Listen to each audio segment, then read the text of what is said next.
তাদের প্রতি আমার ভালোবাসা আজকে থেকে চলে গেছে। বিকাল 4টা থেকে আমি যমুনা রাষ্ট্রীয় গণভবনের সামনে আসছি। আমাদের প্রধান উপদেষ্টা ডক্টর ইউনূস স্যারের সাথে দেখা করতে। আমার চিকিৎসার জন্য আপনারা অনেকেই জানেন যে আমি অনেকটা অসুস্থ।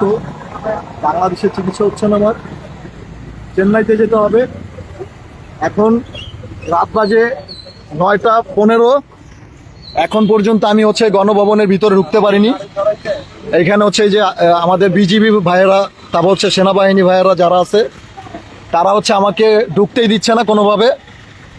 আমাকে যদি ঢুকতে না দেওয়া হয়, আমি কিভাবে আমার চিকিৎসার কথাটি আমি জানাবো?